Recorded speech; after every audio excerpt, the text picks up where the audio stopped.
तो hello student, आज हमारी ज्योग्राफी क्लास नंबर तीसरी है, जिसमें बताएंगे हम भारत की तटीय सीमा। आपको दोनों क्लास कैसी लगी होगी। और देखो, आज हम तीसरी क्लास शुरू करने जा रहे हैं। तो तीसरी क्लास में क्या, भारत की तटीय सीमा। तो भारत की जो तटीय सीमा है वह 9 राज्य व 4 केंद्र शासित प्रदेश से लगती है। कितने? भारत की तटीय सीमा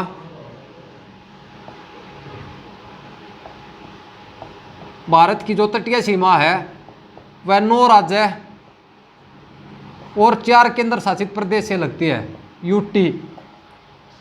तो भारत की तटीय सीमा 9 राज्य 4 केंद्र शासित प्रदेश से लगती है। जो 9 राज्य है उसमें से जो 5 राज्य वो पश्चिमी तट पर स्थित है और 4 राज्य पूर्वी तट पर स्थित है। तो पश्चिमी तट वाले राज्य देखो, पश्चिमी तट वाले राज्य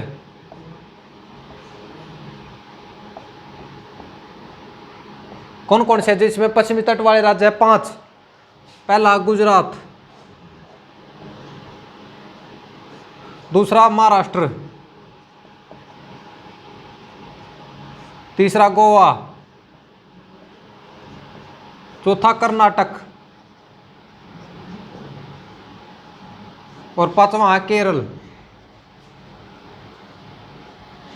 ये हो गए भारत की तटीय सीमा पश्चिमी तट पर लगने वाले राज्य, गुजरात, महाराष्ट्र, गोवा, कर्नाटक और केरल। अब है पूर्वी तट पर लगने वाले राज्य, पूर्वी तट वाले राज्य, पश्चिम बंगाल, पहला पश्चिम बंगाल, दूसरा उड़ीसा, तीसरा आंध्र प्रदेश और चौथा है तमिलनाडु।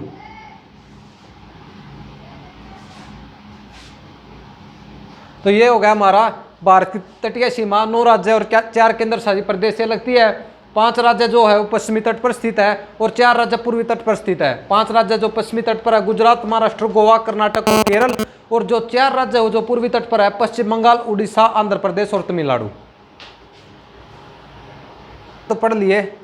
अब हमारा है कि जो 4 केंद्र शासित प्रदेश है, 4 केंद्र शासित प्रदेश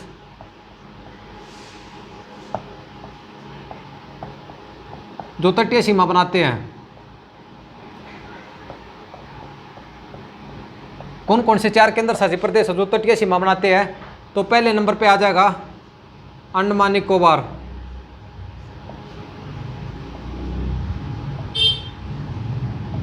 जो कितना है, सबसे ज़्यादा सर्वाधिक 1900 किलोमीटर सीमा बनाता है।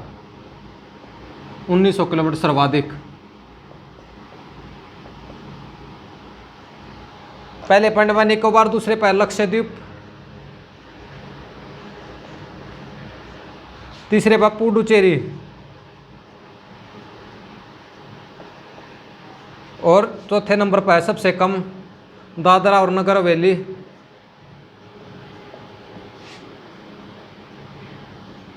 और दमन और दीव, जो सबसे कम है। कितना है? 27 किलोमीटर सबसे कम। 4 केंद्र शासित प्रदेश है जो तटीय सीमा बनाते हैं, अंडमान निकोबार जो सर्वाधिक 1900 किलोमीटर, लक्षद्वीप, तीसरे पुडुचेरी और चौथे नंबर पर दादरा नगर हवेली, दमन और दीव जो 27 किलोमीटर सबसे कम। अब है कि जो भारत के जो राज्य बताए थे जो तटीय सीमा बनाते हैं, तो सर्वाधिक तटीय सीमा वाले राज्य कौन से हैं? सर्वाधिक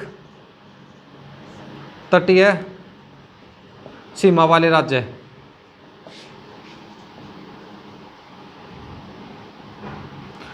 सर्वाधिक तटीय सीमा वाले राज्य की ट्रिक क्या है? हम याद रख सकते हैं इसको गेट से। जी से गुजरात, ए से आंध्र प्रदेश और टी से क्या आ जाता? तमिलनाडु।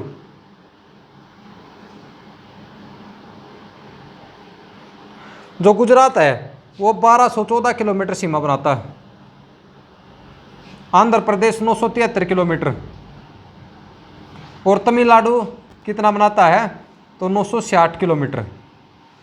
ये हो गए सर्वाधिक तटीय सीमा वाले राज्य। गुजरात, आंध्र प्रदेश, तमिलनाडु। पहले पे गुजरात 1214 किलोमीटर, आंध्र प्रदेश 973 किलोमीटर और तमिलनाडु 960 किलोमीटर है। कि सबसे कम जो राज्य है, सबसे कम तटीय सीमा बनाने वाला राज्य कौन सा है? तटीय सीमा बनाने वाला राज्य कौन सा है?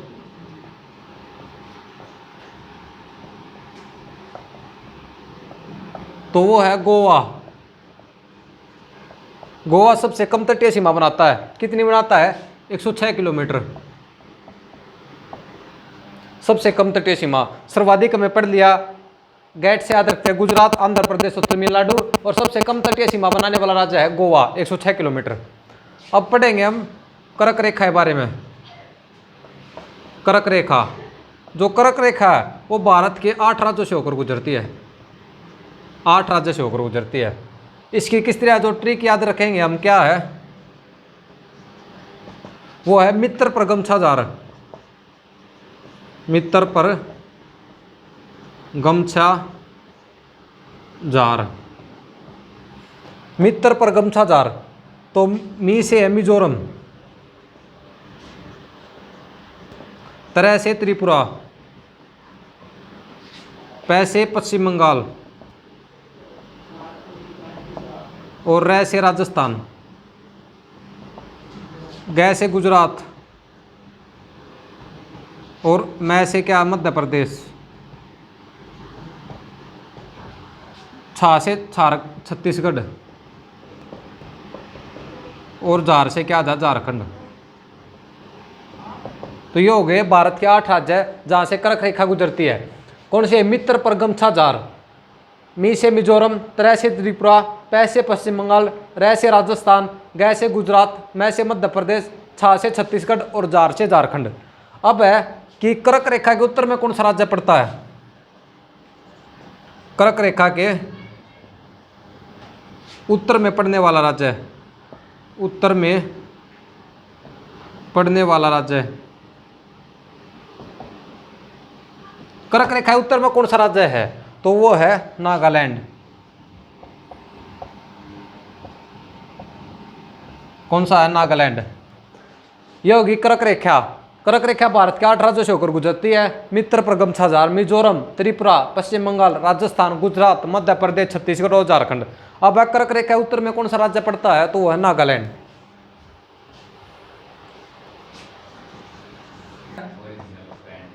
भारत की मानक समय रेखा, भारत की मानक समय रेखा।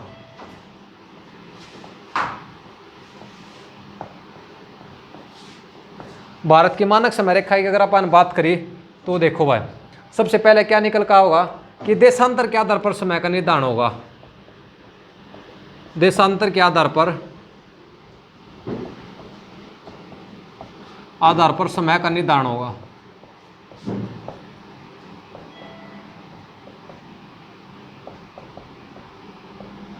कि भारत की जो मानक समय रेखा है उसमें देशांतर के आधार पर समय का निर्धारण करेंगे हम।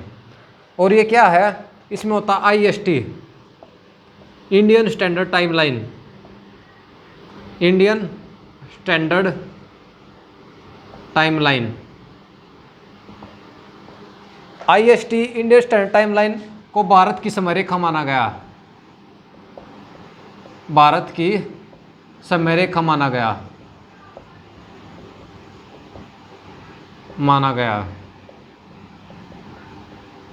IST Indian standard time line को भारत की समय रेखा माना गया।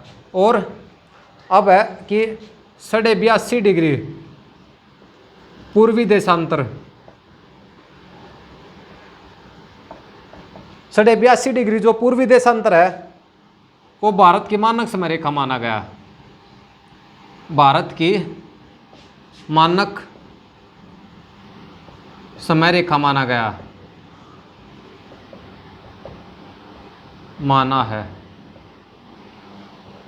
देशांतर के आधार पर समय का निर्धारण होगा। IST Indian standard time line को भारत की समय रेखा माना गया है और 82.5 डिग्री पूर्वी देशांतर को भारत की मानक समय रेखा माना गया। 82.5 डिग्री जो पूर्वी देशांतर है वो भारत के 5 राज्यों से गुजरती है, 5 राज्यों से गुजरती है।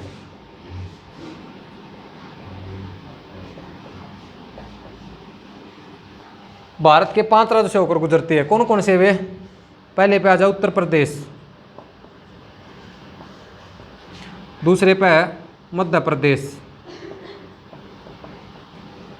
तीसरे नंबर पर आंध्र प्रदेश, चौथे नंबर पर उड़ीसा और 5वें नंबर पर छत्तीसगढ़। ये आ गया कि जो 82.5 जो पूर्वी देशांतर है वो भारत के 5 राज्यों से होकर गुजरती है, उत्तर प्रदेश, मध्य प्रदेश, आंध्र प्रदेश, उड़ीसा और छत्तीसगढ़। जो 82.5 पूर्वी देशांतर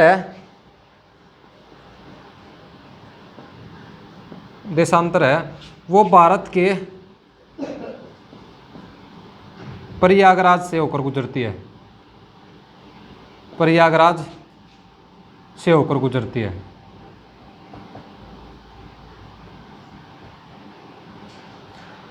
भारत की मानक समय रेखा की बात करें हम तो देशांतर के आधार पर समय का निर्धारण होगा और IST Indian standard time line को भारत की समय रेखा माना गया है और 82.5 पूर्वी देशांतर को भारत की मानक समय रेखा माना गया। 82.5 पूर्वी देशांतर भारत के 5 राज्यों से गुजरती है, उत्तर प्रदेश, मध्य प्रदेश, आंध्र प्रदेश, उड़ीसा और छत्तीसगढ़। 82.5 पूर्वी देशांतर को भारत के प्रयागराज से होकर गुजरती है। भारत की मानक समय रेखा के बारे में पढ़ लिया। अब है GMT, Greenwich mean time, Greenwich mean time. GMT Greenwich mean time जो है 0 डिग्री देशांतर पर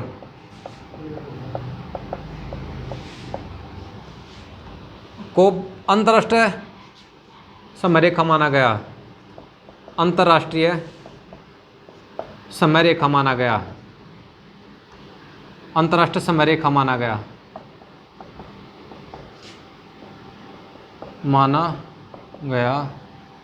जो GMT Greenwich mean time 0 degree देशांतर पर है जिसे अंतर्राष्ट्रीय समय रेखा माना गया।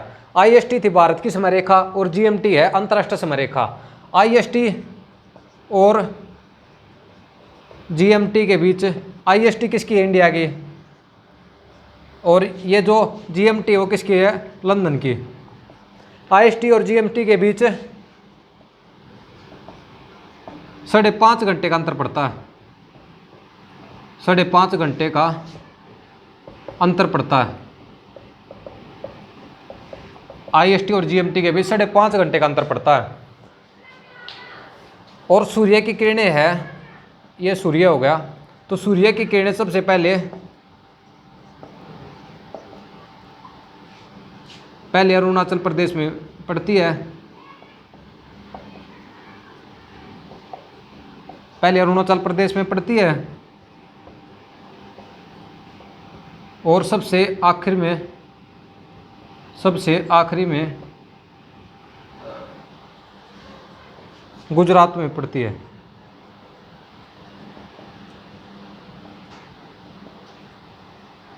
अरुणाचल प्रदेश से लेकर गुजरात तक 2 घंटे का फर्क है, 2 घंटे का फर्क है, 120 मिनट भी कह सकते हैं। सूर्य की किरणें सबसे पहले अरुणाचल प्रदेश में और सबसे आखिर में गुजरात में पड़ती है, इनके बीच 2 घंटे 120 मिनट का फर्क है। अब हम पढ़ेंगे भारत की भौतिक विशेषताएं। भौतिक के आधार पर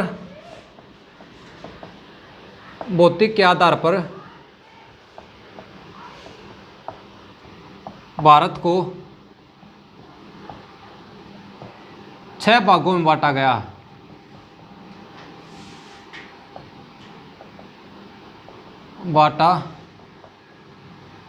है। भौतिक के आधार पर भारत को 6 भागों में बांटा गया। 6 भाग कौन कौन से हैं? पहले पे आ जाओ उत्तर के पर्वत, दूसरे नंबर पे आ जाओ उत्तर के मैदान,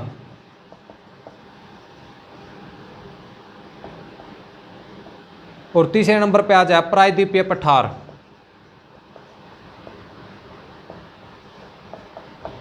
चौथे नंबर पर आ जाएगा थारा का मरुस्थल,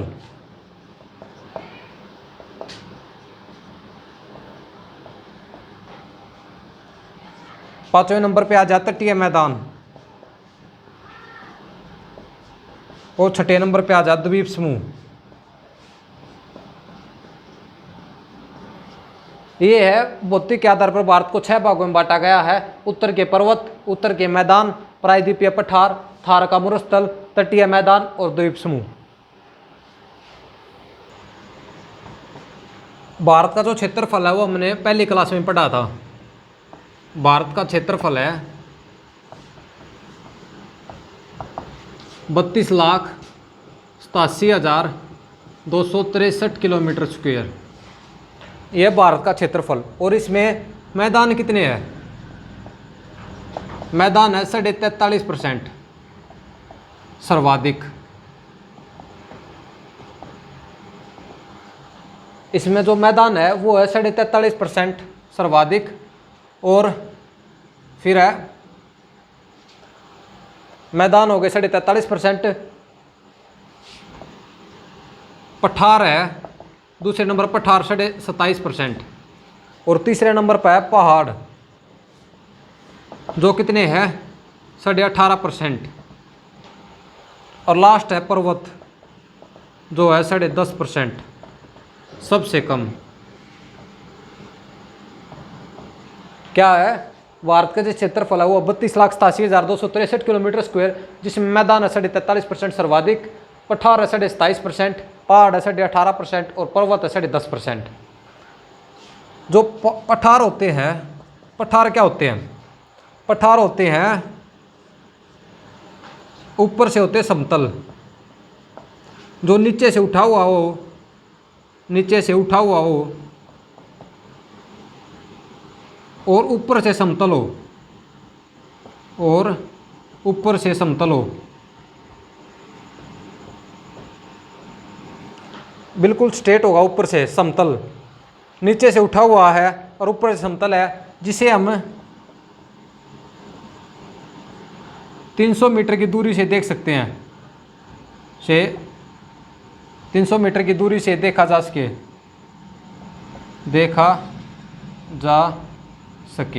वो होते हैं पठार।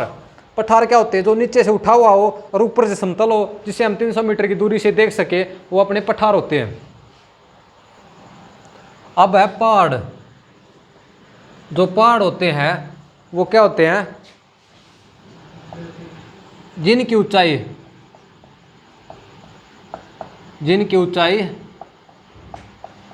1000 मीटर से कम हो।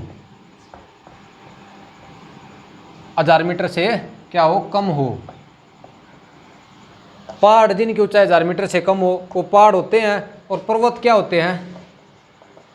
जिनकी ऊंचाई 1000 मीटर से ज़्यादा हो। पर्वत होते हैं जिनकी ऊंचाई 1000 मीटर से ज़्यादा हो। सबसे कम क्या होते हैं? पर्वत। और सबसे ज़्यादा क्या होते हैं? मैदान। तो आज हमने टॉपिक पढ़ा जिसमें पढ़े हमने भारत की तटीय सीमा और भारत की भौतिक विशेषता के बारे में हमने पढ़ा है। कल हम भारत के उत्तर के पर्वत के बारे में पढ़ेंगे। तो आप चैनल को सब्सक्राइब करें और आने वाली वीडियो के लिए लाइक करें। जिस तरह हमारा और मनोबल बढ़ेगा और हम और ज़्यादा पढ़ाने के लिए इच्छुक होंगे।